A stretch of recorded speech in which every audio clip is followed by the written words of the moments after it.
السلام عليكم ورحمة الله. الحمد لله رب العالمين وبه نستعين على أمور الدنيا والدين، والصلاة والسلام على أشرف الأنبياء والمرسلين وعلى آله وصحبه أجمعين. أما بعد. Hadirin mukminin, tuan-tuan muslimin muslimat yang dirahmati oleh Allah Azza wa Jal, kita bersyukur kepada Allah kerana kita dapat sekali lagi mengadakan kelas secara hadir bersemuka di masjid ini. Mudah-mudahan peluang dan nikmat ini dikekalkan oleh Allah Subhanahu wa ta'ala.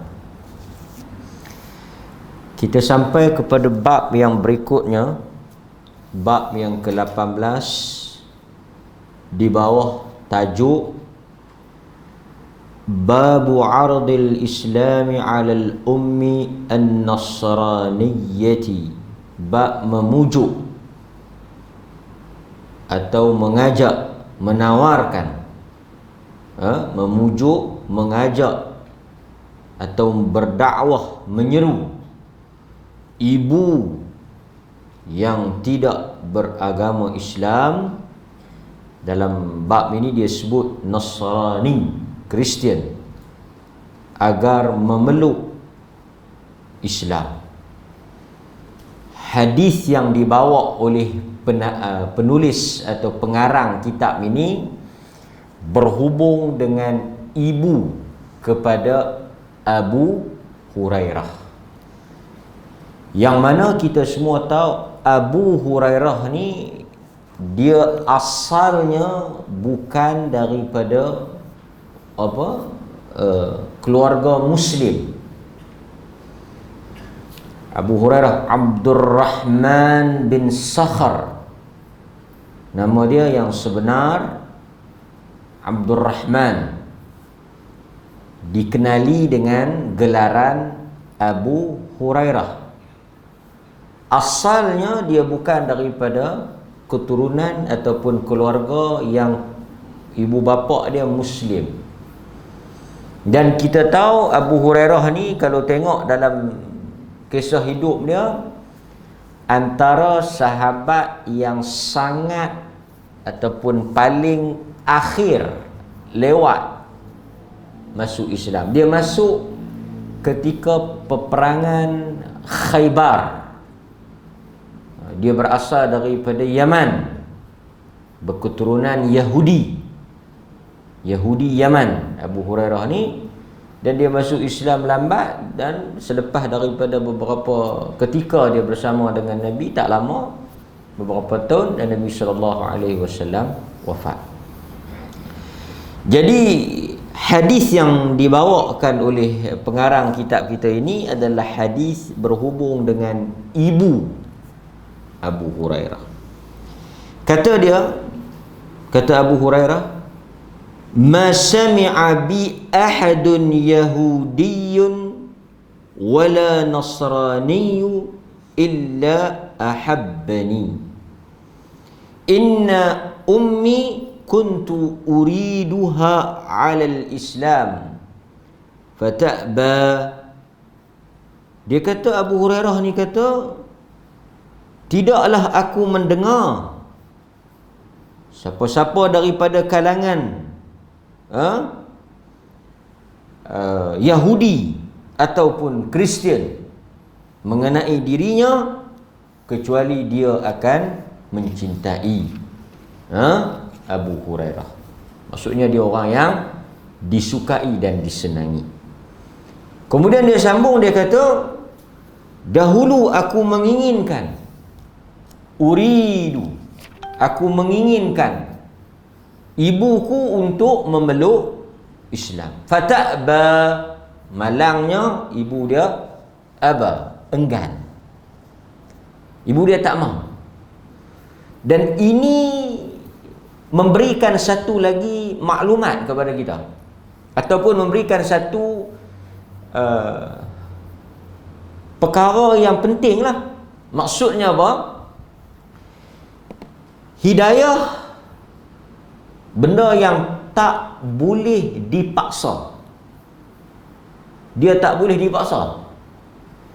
Sebab itu di kalangan para nabi sendiri alaihimussalatu wassalam, tuan-tuan baca sendiri sirah para rasul, para nabi ni, kita akan jumpa ahli keluarga sendiri.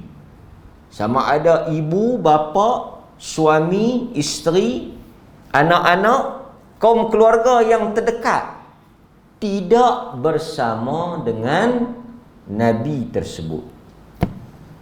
Kan? Isteri-isteri nabi ada yang tak beriman. Kita baca Nabi Lut, Nabi Nuh. Daripada kalangan suami, bukanlah suami pada para nabi ni, tapi suami kepada orang yang beriman. Seperti suami isteri kepada Firaun, Asia. Firaun tu sendiri suami dia juga tak beriman, walaupun dia beriman. Isteri Nabi Nuh, suami dia seorang nabi, tapi isteri dia tak beriman. Bapa kepada Nabi Ibrahim alaihissalam, Azar, tak beriman. Bahkan di dalam hadis kita akan baca nanti bagaimana bapa Nabi Ibrahim, Azar, sebahagian pandangan mengatakan bapa saudara, menyatakan bahawa Azar itu akan ditukar oleh Allah Azza wa Jal menjadi makhluk lain di hari akhirat, kemudian dimasukkan ke dalam neraka. Dan Ibrahim alaihissalam ni akan jumpa dengan bapa dia. Tu sebagai pendapat kata bapa saudara dia akan jumpa di hari akhirat di padang mahsyar. Dia akan jumpa. Kemudian dia kata dekat ayah dia dalam keadaan yang buruk, dalam keadaan yang penampilan yang huduh. Dia kata, wahai ayahku, bukankah dahulu ketika di dunia aku sudah mengingatkanmu supaya mengikuti apa yang aku bawa, supaya engkau beriman dengan apa yang dibawa oleh aku. La a'sika. Bapa dia kata, hari ni itu merujuk pada hari kiamat lah. Dari perjumpaan ni di padang mahsyar. Hari ni aku tidak akan membantah engkau. Bapa dia kata, bapa kepada Nabi Ibrahim, sebagai pendapat kata bapa saudara kepada Nabi Ibrahim, dia kata hari ni aku akan ikut engkau. Tapi hari kiamat, hari yang manusia sudah tidak diterima imannya, sudah tidak berguna imannya. Ni cerita tentang bapa kepada seorang nabi, yang mana dahulu anak dia Nabi Ibrahim alaihissalam, yang kita doa yang sebut kama sallaita ala Ibrahim abul anbiya, bapa kepada para nabi Ibrahim alaihissalam ni, dia ajak ayah dia tapi tak mahu. Kemudian Nabi Ibrahim berkata kepada Allah Azza wa Jal, engkau telah berjanji kepada aku untuk tidak menghina dan memalukan aku pada hari ini. Kata sebahagian para ulama yang mensyarahkan hadis ni, dia kata apa? Dia kata kalau dimasukkan ayah Nabi Ibrahim ke dalam neraka dan orang ramai mengetahui dan melihatnya, itu suatu penghinaan, satu benda yang menjatuhkan maruah ataupun memalukan. Maka Allah Ta'ala menjadikan dia satu makhluk lain dan memasukkan dia ke dalam neraka.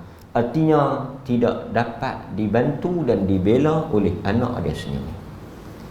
Sebab itu tuan-tuan, bila kita baca ni, dia kata dia sangat menginginkan, dia berdakwah, dia tak berputus asa, mengajak, menyeru ibu dia Abu Hurairah untuk masuk ke dalam Islam. Dan tuan-tuan, kalau kita baca dalam riwayat, ibu dia ni bukan sahaja enggan, bukan sahaja tak mau ikut, tetapi ibu dia juga mengajak Abu Hurairah untuk keluar daripada Islam semula.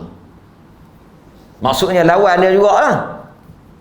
Tetapi Abu Hurairah ni dengan semangat dan kasih sayang dia tak berhenti. Dia terus dakwah.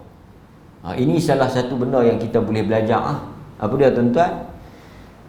Bersabar, bertenang dalam mengajak manusia kepada kebenaran.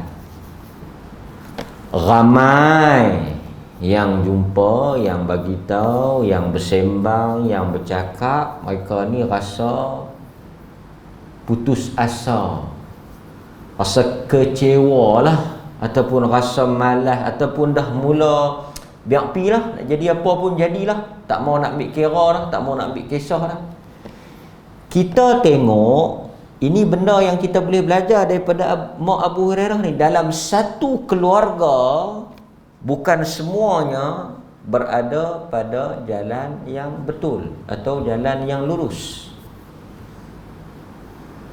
Mungkin anak, mungkin menantu, mungkin cucu, mungkin ibu bapa sendiri, dia tak mau nak jadi macam kita nak. Islam tu Islam lah. Abu Hurairah ni mak dia bukan Islam. Itu satu bab, satu cabaran. Yang kita ni yang dah Islam, dah sama-sama Islam, tapi dari sudut ketakwaan, kita tu okey, bagus, kemah, elok, tak ada masalah. Daripada kalangan orang salat, menutup aurat, menutup ilmu, bagus, kita tu sendiri bagus, alhamdulillah. Tapi bila kita beralih sikit, tak payah jauh, beralih kiri anak, beralih kanan menantu, beralih belakang cucu, faham-faham dan pandai-pandai ulahlah. Tak payahlah saya ceramah waktu kan. Itu yang kita hadapi. Lepas tu mula dia kata nak buat macam mana? Biar pergilah, besar panjang dah, fikir ambil lah, ikut depa lah, pakai ada anak dah. Ini tak betul lah. Pasal kalau kita tengok Abu Hurairah ni, dia tak macam tu. Dia berusaha sehingga kata dia, dia dah, orang kata apa, letih. Mak dia ni memang lawan sungguh-sungguh kan.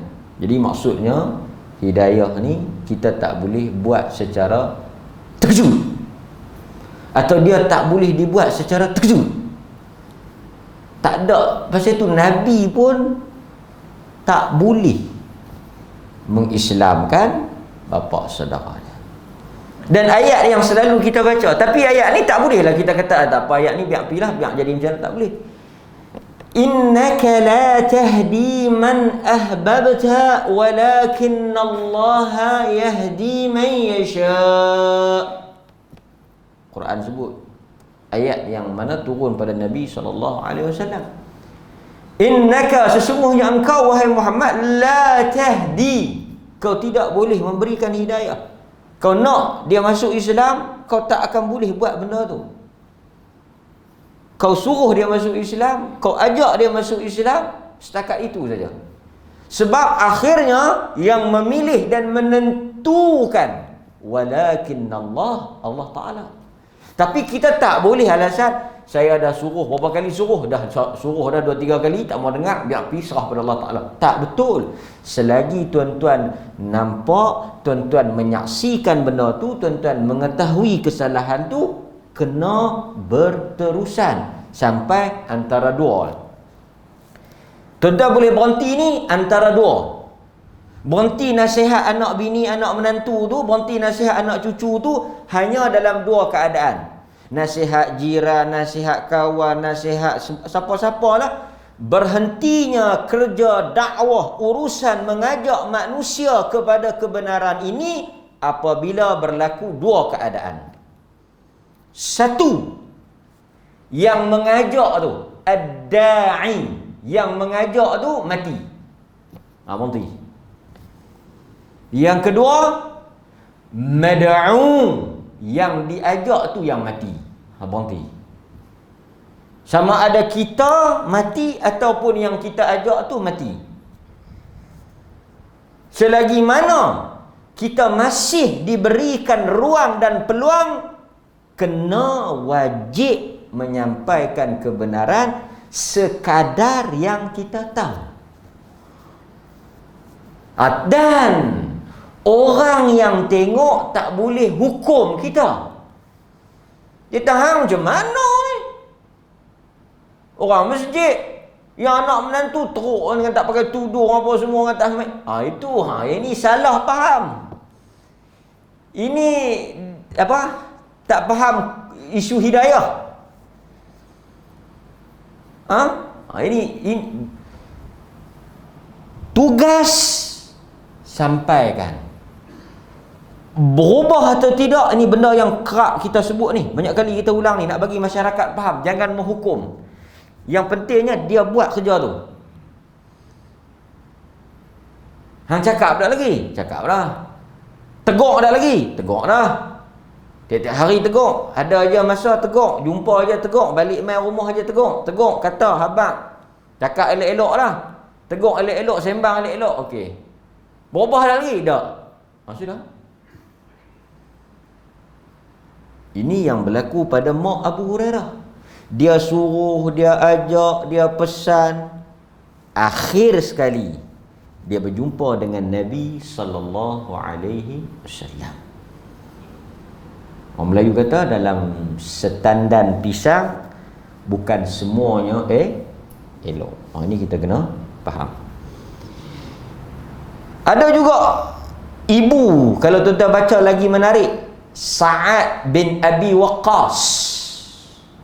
Mak Sa'ad bin Abi Waqqas siap ugut nak mati tu. Tak mau makan, mogok lapar, nak bunuh diri. Mak dia, kalau Sa'ad tak masuk, tak balik pada agama nenek moyang mereka ni lah, murtad. Dan tuan-tuan, semua yang kita baca ni, sahabat-sahabat ni, mereka sayang mak mereka, macam Abu Hurairah ni. Tapi bila bertembung dengan agama, mereka tak boleh ikut. Wa in jahadaka an tusyrik, Quran kata kalau mereka suruh yang lain, kamu ikut. Kalau mereka minta yang lain, kamu ikut. Sebab itu tuan-tuan, kalau di kalangan ahli keluarga kita masih belum mendapat hidayah, bukan bermaksud kita putuskan silaturahim, tak. Ataupun kita putuskan hubungan, ataupun kita buat musuh. Tak, salah. Tak betul. Quran tak ajak benda tu. Kan? Anak menantu kita mungkin tak dapat hidayah lagi, mungkin tak berubah lagi, mungkin belum sampai masa, mungkin baru duk belajar dan bergerak pelan-pelan lah. Kita dah buat musuh. Kita dah hukum mereka. Ini salah. Tengok macam mana yang Abu Hurairah buat, dia layan.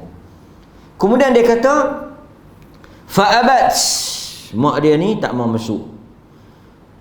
Fa'ataitun Nabi sallallahu alaihi wasallam, aku pun bertemulah dengan Nabi, mendatangi Nabi sallallahu alaihi wasallam. Ini satu benda tuan-tuan. Di samping gerak kerja, usaha, cakap, mesej, WhatsApp, kongsi hadis, kadang-kadang dalam grup keluarga kita sebut secara umum. Sekali sebut direct, dia berasa hati pula. Hantar mesej-mesej ke, video-video kuliah umum. Pukul anak, sindir menantu, tak kira lah. Biar pilah. Yang pentingnya tuan-tuan kena bercakap. Jangan menjadi syaitan bisu. Kena cakap. Di samping tu tuan-tuan, kita tengok satu lagi kaedah yang boleh kita amal, iaitu dia kata dekat Nabi, faqultu ud'u Allah laha, ya Rasulullah, doalah supaya Allah memberikan hidayah kepada ibu aku, laha, untuk ibu aku. Tuan-tuan, ada senjata, silah yang disebut dalam hadis yang boleh digunakan, doa. Patah lagi minggu lepas kita sebut tentang kehebatan doa seorang ibu. Jadi doa lah.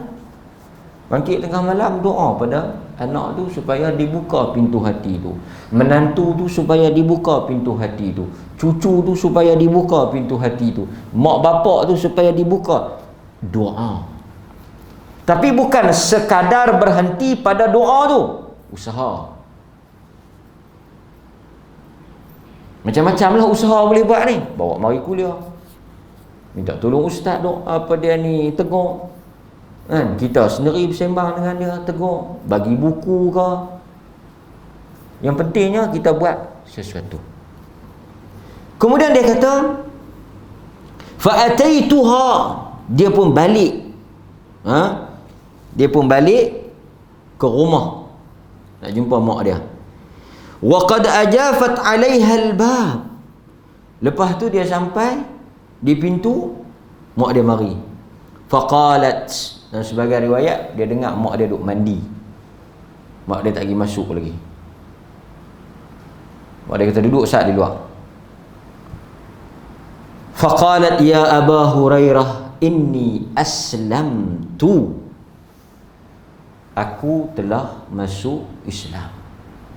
Ini besarnya doa Nabi sallallahu alaihi wasallam. Dan Abu Hurairah ni antara sahabat yang banyak juga dapat doa Nabi.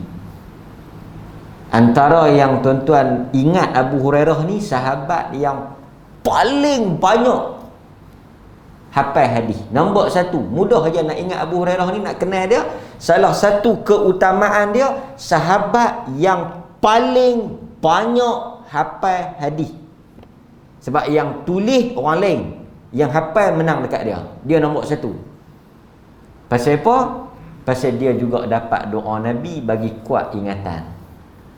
Dia pergi mengadu dekat Nabi SAW, kata dia hafal lupa.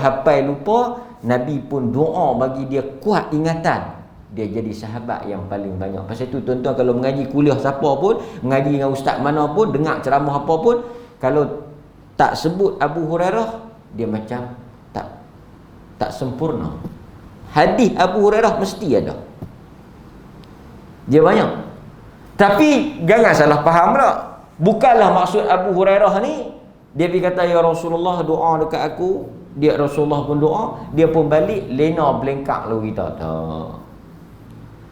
Dan riwayat ni walaupun dia masuk Islam lewat, dia tak bergantung semata-mata pada doa tu. Doa Nabi bersuruh dia kuat hafal tu, dia tak pegang doa tu, maksudnya dia tak tawakal cara tu. Maksudnya dia faham. Apa dia buat?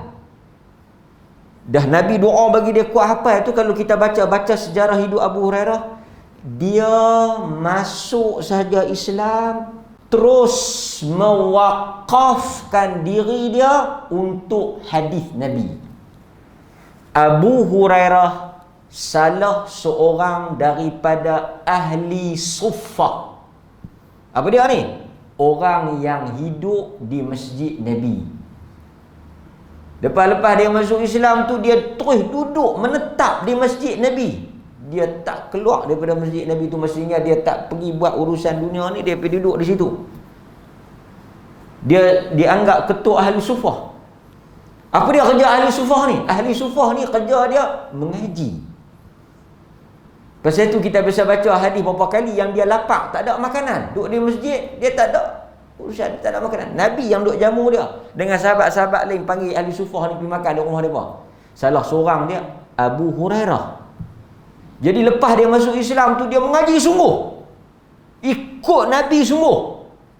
Walaupun tak lama tapi dia ikut sungguh, dia boleh banyak. Habis dah Nabi wafat, dia pergi ikut sahabat pula yang hidup ni. Taklah dia kata cukup dah padan dengan doa Nabi. Ini tak betul. Ni konsep ni tak betul lah kan. Doa dan usaha. Jadi dia kata fa akhbartu Nabi sallallahu alaihi wasallam. Kemudian dia pun pergilah menyampaikan berita gembira ni kepada Nabi sallallahu alaihi wasallam. Fa qultu ud'u Allah li wa li ummi Dia kata, ya Rasulullah, doalah untukku dan ibuku. Maka Nabi pun kata, Allahumma abduka Abu Hurairah wa ummuhu ahibbahuma ilan nas. Jadikanlah Abu Hurairah, tengok tuan-tuan, jadikanlah Abu Hurairah dan ibunya dicintai oleh manusia. Jadi ya doa ni? Jadi ya? Jadi ya. Tuan-tuan tengok hari ni Ahlus Sunnah, tolak Syiah lah, Ahlus Sunnati wal Jamaah, kesemua, tak kira apa mazhab, apa aliran pun, apa pegangan pun, kesemuanya mencintai dan memuliakan Abu Hurairah. Kita sebut Abu Hurairah radhiyallahu an. Kita rasa besar jasa dia, pengorbanan dia, sumbangan dia kepada Islam. Sahabat yang meriwayatkan hadis. Sebab itu kalau tolak Abu Hurairah, runtuh ilmu Islam ni. Kalau buang Abu Hurairah, runtuh hadis Nabi SAW. Itu besarnya peranan. Dan kita semua bergantung kepada hadis jasa Abu Hurairah ni. Yang kata Abu Hurairah an Abi Hurairah an Abi Hurairah an Abi Hurairah, dan kita sayang dia, kita sebut radhiyallahu an, cinta dia kan, pasal jasa dia kepada hadis-hadis Nabi sallallahu alaihi wasallam. Dan ini juga kesan daripada doa Nabi sallallahu alaihi wasallam, yang Nabi kata dekat Allah, jadikan dia manusia yang dicintai. Macam mana Allah Taala nak jadikan dia sebagai manusia yang paling dicintai? Dengan jasa dia pada hadis. Sebab itu manusia yang menjaga hadis, memelihara hadis, menyampaikan hadis, menghafal hadis, Tuhan sayang, orang pun sayang.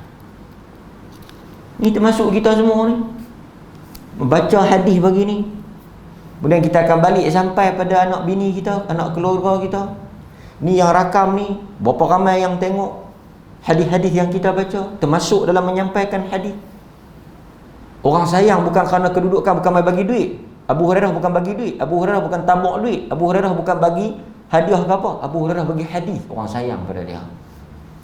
Itu apa yang kita boleh ambil. Jadi tuan-tuan, dan tak ada benda yang lebih besar lah, melainkan mak pak kita masuk Islam. Dan alhamdulillah, pak mak kita semua memang Islam lah. Cuma kita tak jadi lagu Abu Hurairah ni. Tuan-tuan, bayangkan kalau mak bapak tak boleh Islam, ataupun keluarga kita tak masuk Islam, tak boleh tolong. Sebab itu Nabi SAW kita baca, Al-Abbas bin Abdul Muttalib, pak menakan dia, Al-Abbas, mai jumpa Nabi. Al-Abbas kata dekat Nabi, tak boleh kau tolong apa-apa dekat bapak menakan kau Abu Talib. Al-Abbas tu pun anak Abdul Muttalib, Abu Talib pun anak Abdul Muttalib. Dia mai tanya, tak boleh kau tolong apa-apa? Tak boleh. Tak boleh. Nabi tak boleh buat apa? Nabi tak boleh buat apa? Sebab dia tidak memeluk Islam. Pasal itu Nabi kata dekat dia, masa dia nak mati tu, Nabi kata, kau sebut la ilaha illallah. Bolehlah aku tolong. Tapi dia tak sebut. Tak boleh tolong. Bayangkan tuan-tuan, di hari akhirat, macam kita baca kisah Nabi Ibrahim tadi, dia tak boleh buat apa. Sebab itu nikmat yang paling besar, hidayah yang paling besar, keluarga kita memeluk Islam. Tapi kita alhamdulillah tak ada masalah tu. Semua Islam. Islam keturunan. Memang alhamdulillah lahir mak bapak kita Islam. Cuma yang besarnya cabaran kita, yang susahnya tembok yang kita nak kena tembus, yang kita nak kena pedor ni apa dia? Supaya mereka berada di atas Islam. Ni pun banyak jenis. Islam saja, Islam pada nama, tapi perangai, kelaku, amalan tak mengamalkan ajaran Islam. Tak sembahyang pun, tak tutup aurat pun, tak baca Quran pun. Banyaklah yang gelong, yang tak ketahuan, minum arak, main judi, main nombor ekor, minum ketum pun semua. Jenis tak ketahuan pala ekor, jenis serabut macam-macam, kan? Jadi yang mereka ni macam mana? Tak apa mereka Islam, alhamdulillah tak. Maka sebab itu tak betul lah dakwah ni kerja setengah-tengah orang. Semua ni, tuan-tuan saya semua ni, balik sekali rumah anak isteri kita akan tengok, anak cucu kita, jiran tetangga yang paling dekat, kaum keluarga, mak bapak, ini yang kita tengok. Dan tuan-tuan semua kena tanya pada diri tuan-tuan, apa yang telah tuan-tuan buat. Soal mereka berubah tak berubah tu, Tuhan tidak akan bertanya kepada kita tentang hasil.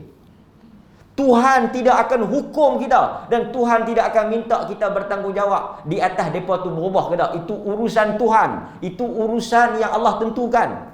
Yang Tuhan akan tanya ni tentang usaha ni, yang kita dah buat apa ni.